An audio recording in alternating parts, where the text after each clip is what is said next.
N'oubliez pas de vous abonner à ma chaîne, de partager, de liker et de mettre un petit pouce. Ça me donne de la force. Merci. Salut à toutes et à tous et bienvenue sur ma chaîne. Aujourd'hui, j'ai envie d'évoquer un sujet qui est les intuitions sur le parcours. Ce qu'on pourrait appeler ce qu'on appelle le troisième œil, d'accord? Le discernement. Et c'est essentiel en fait, sur ce parcours, c'est essentiel. Donc on n'est pas comme ça balancé dans ce parcours sans des moyens de communication, on va dire, avec la source, vous comprenez. Donc je comprends qu'il y ait des personnes qui aient besoin d'être rassurées, etc., d'être guidées, d'être rassurées, d'être accompagnées, etc. C'est vrai, ça peut être un besoin, hein. C'est pas le cas de tout le monde, mais ça peut être un besoin, ça peut être pertinent même, comme d'ailleurs moi je fais des accompagnements, donc je ne vais pas critiquer les accompagnements, mais je me dois d'être honnête, hein, de dire les choses telles qu'elles sont. C'est-à-dire que les accompagnements ne sont pas faits pour tout le monde, vous comprenez. Les coachings ne sont pas faits pour tout le monde. Il y a des personnes, moi j'ai pas eu besoin de coaching, je le dis, hein. Je n'ai pas eu besoin, voilà. Mais je sais qu'il y a des personnes qui en ont besoin. Alors soit parce qu'elles sont sur un parcours de flamme jumelle et qu'il y a eu des problèmes de conscientisation, etc., des problèmes de lien avec la source, c'est-à-dire des problèmes d'intuition, de clairvoyance, etc., sur ce parcours, hein. C'est un parcours où il y a beaucoup de clairvoyance, où il y a beaucoup d'intuition, etc., où il y a une vision consciente, si vous voulez. Il y a une vision de positionnement conscient, voilà, je peux le dire comme ça. Ce qui nous, les personnes qui sont sur ce parcours et qui sont réellement sur ce parcours comprennent et savent de quoi je parle, d'accord.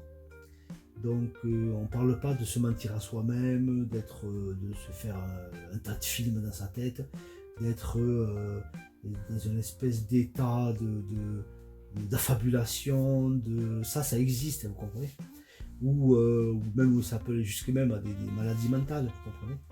Là moi je parle pas de ça, je parle de quelque chose qui est de l'ordre de la guidance, vous comprenez, de la guidance. Et même quand on se refait le film en arrière, et on se rend compte que finalement, même si on a essayé de mettre un petit peu, d'éprouver tout ça, oui, de le mettre à l'épreuve de la raison, on a essayé de mettre tout ça à l'épreuve de la raison,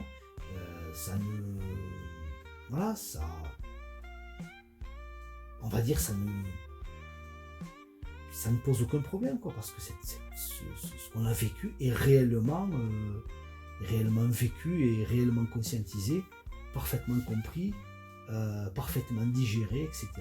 Et on a un recul, surtout quand ça fait quelques années qu'on a eu on va dire cette entre guillemets relation. Je dis entre guillemets parce que c'est beaucoup plus que ça, vous avez compris. C'est beaucoup plus qu'une relation, quoi. Je veux dire, c'est pas juste une relation pour vivre quelque chose d'idyllique, de romancé, enfin, ça, bon, tout ce qu'on a pu vous raconter sur les histoires d'amour, etc. Bon, je veux dire, on nous a formaté, comme on nous a endoctriné, etc., sur ce qu'était une histoire d'amour et comment on devait la vivre, etc. Puis on est tous pareils, on nous a raconté des belles histoires quand on était enfant, etc. Voilà, les contes de fées, les séries télévisées, les films au cinéma, etc., etc., où on nous raconte des histoires d'amour romancées, etc., où tout ce que vous pouvez retrouver dans les livres d'amour, les livres à l'eau de rose, etc., etc., avec énormément de trucs, de bidules, de machins, on vous raconte des histoires en fait qui n'ont en réalité qui n'ont aucune existence, en fait, sauf dans la tête des gens. Ça, oui. Là on affabule, on rêve, on fantasme, etc., sur des choses qui n'existent pas. Un parcours de flamme jumelle, c'est une relation concrète, c'est une relation, une pure relation entre deux mental ego, d'accord, qui vont rentrer en confrontation. Et ils vont rentrer en confrontation parce que tant qu'il y aura ces égos, en fait, c'est un petit peu les gardiens de nos peurs, un peu quelque part. Ils sont là pour protéger, pour empêcher qu'on lève un petit peu, qu'on voit la poussière sous le tapis. Donc ils sont là à protéger ces peurs, vous comprenez, à protéger ces bagages, comme je les appelle, ces bagages karmiques, vous voyez, qu'on se trimballe depuis, on va dire, de vie en vie, etc. On se trimballe ça et on essaie de les dépasser, vous comprenez. On essaie de sortir de cette boucle infernale qui est l'incarnation pour nous élever, vous comprenez. Ça c'est le but, d'accord. Le but n'est pas la relation. La relation, c'est un moyen, d'accord. Le but, c'est l'élévation de conscience. Donc je comprends qu'il y ait beaucoup de personnes qui soient bloquées sur cette relation, c'est normal, je comprends. Je juge pas parce que je comprends vraiment, quoi. Voilà, je comprends à 100%. Ça c'est ce qui fait qu'on a un positionnement un petit peu d'enfant, vous comprenez. On a une position un petit peu enfantin, quoi. On a encore à rêver d'histoires d'amour, etc. Alors qu'on a très bien vu que ce qu'on a vécu, c'était tout sauf une histoire d'amour rêvée. Histoire d'amour idyllique, rêvée, etc. Qu'on nous a raconté, qu'on a lu dans les livres, etc. C'est très loin de ça. Donc cette relation n'est pas là, bien sûr, elle n'est pas là pour autre chose que le grandissement et le retour à l'être, d'accord, le retour à la conscience. Et ça, depuis la rencontre, en fait, jusqu'à la séparation, jusqu'à la grande séparation, en filigrane, cette conscience est là, d'accord. Et on le sait, on est parfaitement conscient de tout ça. En fait. On en est parfaitement conscient. On en est parfaitement conscient, en fait. Depuis la rencontre, en passant par la nuit noire de l'âme, aux séparations, aux allers-retours, tout ce que vous voulez, aux retrouvailles, aux reséparations, etc., etc., on est conscient qu'on est réellement sur ce parcours, bien sûr, réellement sur ce parcours d'éveil. On est conscient de tout ça, parce qu'on a quand même vécu des choses, vous comprenez. On a quand même vécu des choses. Moi, j'ai jamais eu besoin qu'on me prouve que j'étais sur un parcours de flamme jumelle. J'ai jamais eu besoin qu'on me le dise. J'ai jamais eu besoin qu'on me le montre. J'ai jamais eu besoin, quoi, vous comprenez. Mais c'est pas pour dire que je suis très fort. C'est parce que c'était tellement là, c'était tellement conscient, c'était tellement conscientisé, c'était tellement évident. Et il y a eu éveil spirituel, il s'est passé un tas de choses qui n'étaient pas normales, vous comprenez. Il s'est passé tout un tas de choses qui n'étaient pas normales. C'est ça un petit peu, c'est ça qui vous montre, qui vous fait, comment dire ça, accepter et accueillir votre guidance, d'accord, l'ouverture de ce troisième œil par rapport à cet éveil, à cette ascension vibratoire, vous comprenez, qui est l'éveil de conscience, qui est le retour à soi. Mais ça, c'est pas une chose qui, on est là un petit peu à, comment dire, on est drivé, quoi, je veux dire, on est guidé, on est amené, mais nous on choisit rien. Moi j'ai rien demandé, j'ai rien choisi, vous comprenez. J'ai juste été amené là, j'étais un petit peu ballotté comme un bateau dans une tempête, vous voyez ce que je veux dire. J'étais un petit peu, voilà, j'étais amené là où je devais aller, là où je devais arriver, etc. Et bon, mon parcours n'est pas fini, bien sûr, mais disons que l'avantage avec mon parcours, c'est vrai qu'il est allé très vite, très très vite. Il est allé très très très très vite. C'est là où je peux rejoindre l'histoire du parcours, des parcours courts et des parcours longs, d'accord. Sauf que quand on parle, je parle de ça fait un petit moment que j'avais entendu ça, mais quand on parle de parcours long et de parcours court, en fait, on dit que du moment où il y a réunion, c'est-à-dire qu'il y a réunion avec l'autre. Si la réunion arrive très vite, c'est un parcours court. Si la réunion arrive très tardivement, c'est un parcours long. Mais pour moi, c'est pas juste. C'est absolument pas juste parce que le parcours n'est pas, n'est pas validé par le fait qu'on se réunisse. Pour moi, le parcours est validé par l'éveil de conscience, par le retour à soi, par l'ouverture de ce troisième œil, vous comprenez, l'alignement de tous ces chakras, etc. Et la proximité avec la source, c'est-à-dire de reprendre conscience en fait qu'on fait partie du tout. Qu'on fait partie de cette unité. Pour moi, c'est ça. Pour moi, c'est ça la fin du parcours quelque part. Vous comprenez ce que je veux dire? C'est pour ça que moi je dis que pour moi le parcours est fini quoi. Pour moi, ce qui me concerne, le parcours est fini. Le parcours de l'autre, c'est son problème, c'est sa vie quoi. Genre, je respecte, voilà. Je m'en occupe pas, c'est pas ma vie. L'autre personne fait sa vie, elle fait sa vie comme elle veut, elle avance comme elle veut. Même si à un moment donné, je veux dire, elle arrivait à atteindre vraiment l'éveil de conscience et conscientiser tout ce qu'on veut et tout comprendre, moi ça me changerait rien honnêtement. Moi ça ne me changerait absolument rien parce que j'ai dépassé tout ça en fait. Vous comprenez? J'ai juste dépassé tout ça. Donc je suis pas là à attendre une fin de parcours pour avoir une réunion. Je ne suis absolument pas là à attendre ça. Vous comprenez? Parce que j'ai tout simplement goûté à une chose qui est la chose à laquelle, enfin, la chose la plus merveilleuse de ma vie, à laquelle j'ai jamais goûté. Il n'y a rien en ce bas monde qui peut avoir un aussi meilleur goût que l'éveil spirituel. Le retour à soi, le retour à l'être, le retour à l'être générique de l'homme. Vous comprenez ce que je veux dire? Être à ce moment-là, incarner réellement ce que c'est d'être un être humain, quoi, vous comprenez? Dans tous ces corps. Et ça n'a pas de, ça n'a pas d'équivalent. Vous pourrez me ramener toutes les réunions que vous voulez, ça n'arrivera jamais à ce niveau-là. Alors je sais que les personnes qui sont en début de parcours, qui ont écouté cet audio, s'ils sont allés jusqu'au bout,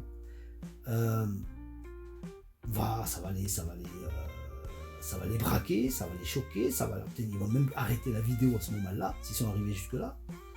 J'en suis parfaitement conscient. Parfois pendant les accompagnements, c'est vrai que j'ai des personnes qui ont du mal avec ça. Ils ont du mal à l'accepter, ils ont du mal à l'entendre, etc.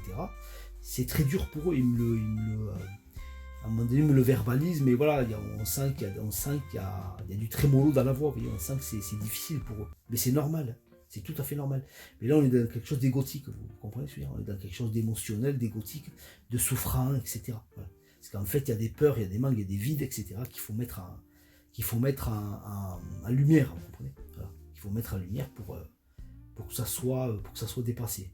C'est un travail, d'accord? Donc, ce qu'il faut comprendre, en fait, c'est que le parcours de flamme jumelle,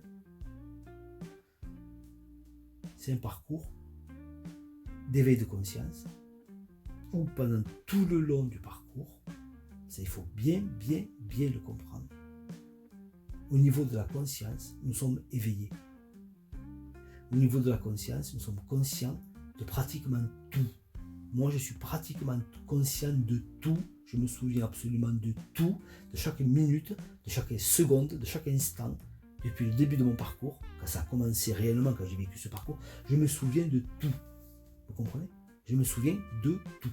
C'est gravé dans ma mémoire, c'est là. C'est gravé. C'est gravé comme sur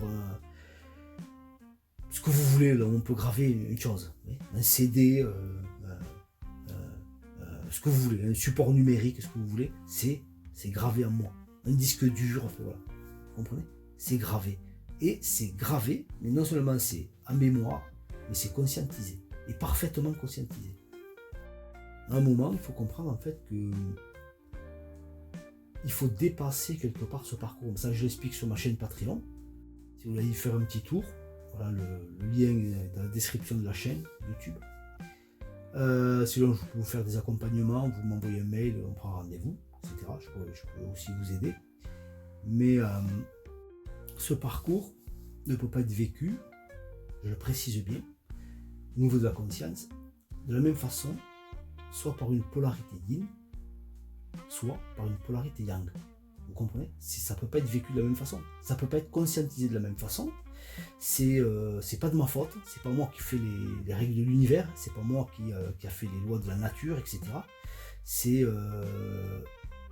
là où la polarité yin aura beaucoup plus de problèmes, c'est dans le phénomène de déni. Vous comprenez? Elle aura beaucoup plus de problèmes, et c'est là où j'accompagne beaucoup de yin, Et voilà, quand je fais monter certaines choses un petit peu à la surface, vous voyez, ça picote un petit peu. C'est moins compliqué avec des yang, en fait. Avec des yang, c'est plus simple quelque part, ça va beaucoup plus vite.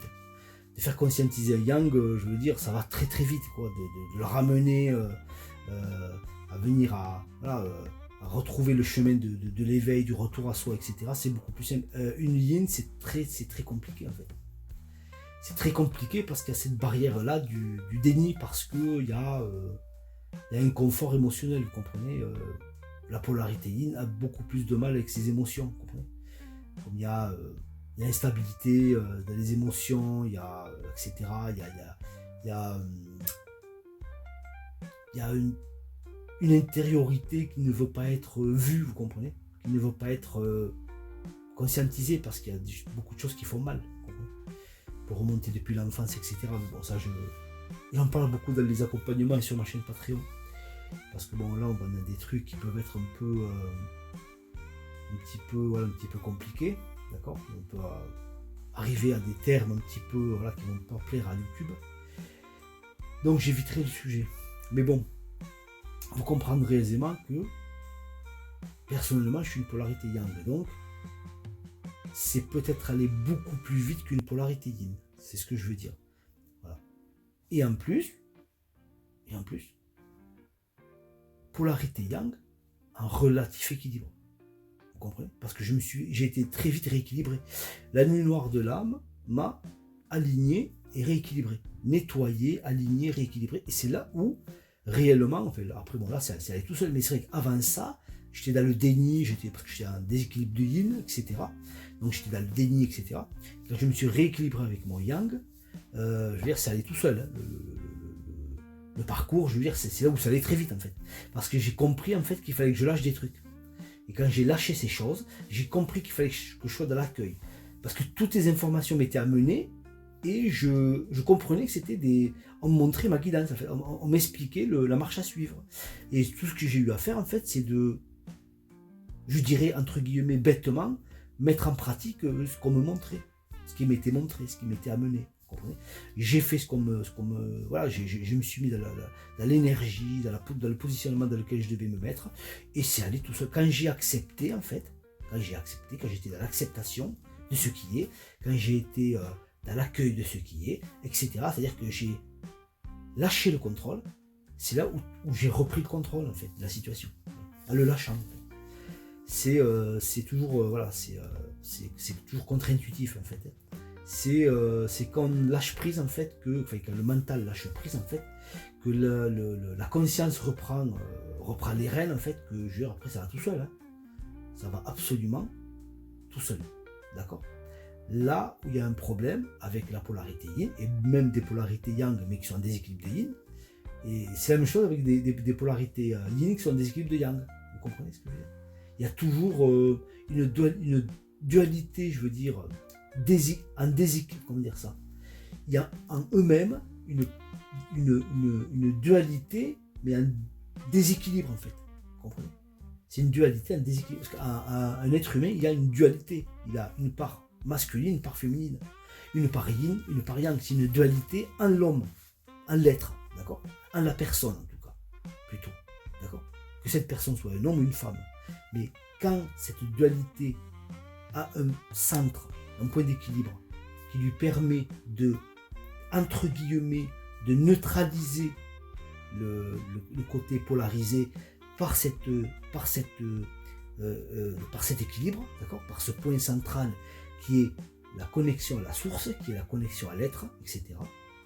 Que ce soit un homme ou une femme, une polarité à dominance yin, une polarité à dominante yang, le travail se fait, si vous voulez. Le travail se fait. J'ai eu cette chance, honnêtement, comment dire, je ne veux pas vous faire croire que je suis quelqu'un de formidable, de fort, ou de très intelligent, ou de je sais pas quoi, de très spirituel, très éveillé. Je suis un type normal. C'est juste que j'ai eu la chance, en fait, d'accepter la chose. Si vous voulez. D'accepter. Et jusqu'à aujourd'hui, j'accepte la chose. Pourtant, je veux dire, Il n'y a pas de retour, il n'y a pas tout ça, mais ça me pose alors aucun problème. J'ai tellement dépassé tout ça, je suis tellement dans l'accueil, l'acceptation et la confiance aussi. Il y a une part de conscience, et ça il faut bien le comprendre, vous comprenez. Il y a une part de conscience, il y a une part de confiance aussi. De confiance plutôt. De conscience et de confiance. D'accord. Donc, n'oubliez pas que tout est juste. N'oubliez pas que tout est juste. Et quand je dis que tout est juste, je ne parle pas de justice. D'accord. Quand je dis que tout est juste, c'est-à-dire que on récolte ce qu'on sème. Tous, sans exception. On récolte ce qu'on émane, ce qu'on crée. Si on envoie des mauvaises choses à l'univers, il ne va pas nous revenir des bonnes choses, vous avez compris. Vous comprenez. Si on envoie de la peur, on va pas récupérer de l'amour, quoi. C'est pas possible. Est-ce que ça serait juste? Non. Il faut se mettre au diapason, vous comprenez. Il faut se mettre en résonance avec l'unité. Il faut se remettre en résonance avec l'amour éternel, l'amour total, l'amour qui donne vie, qui donne corps, qui donne conscience à tout. En fait. Vous comprenez? Ce qu'on appelle la lumière. Donc, je sais que c'est très dur. Je sais qu'on passe toujours par une période où on ne comprend plus rien, on trouve que c'est long, c'est monotone, parce qu'en fait, on s'ennuie, parce que c'est si. Non, mais ça, c'est parce qu'on fait rien de sa vie, en fait. C'est parce qu'on est là qu'on attend. Je ne dis pas que c'est le cas de tout le monde, bien sûr, mais pour ceux qui le vivent, faites des choses, avancez. Occupez-vous de vous. Quand je dis occupez-vous de vous, c'est occupez-vous de vous, quoi. Faites ce que vous avez à faire, en fait. Continuez à avancer, à vous développer, etc. Vivez votre vie. Justement, comprenez, quand on passe sur le parcours d'éveil, on comprend en fait qu'on est incarné, quoi. Il faut bien comprendre. Moi, ça m'a incarné, quoi, cet éveil, quoi. Ça m'a pas amené dans des cieux et dans des mondes éthérés où je vois des petites licornes et des petits arcs-en-ciel, vous voyez. C'est absolument pas ça. Au contraire, ça m'a incarné, ça me montre la réalité de la vie, même à mon niveau, bon, j'ai une conscience qui me permet même de voir des choses pas jolies. Mais ce que je veux dire, c'est que là, on prend la vie telle qu'elle est, vous comprenez. Mais c'est normal. On s'est incarné pour ça, en fait. On s'est incarné pour grandir. On s'est incarné pour apprendre. On s'est incarné pour justement réussir à incarner l'unité dans la dualité. D'accord. Expérimenter l'amour qui est un dans le deux. Voilà.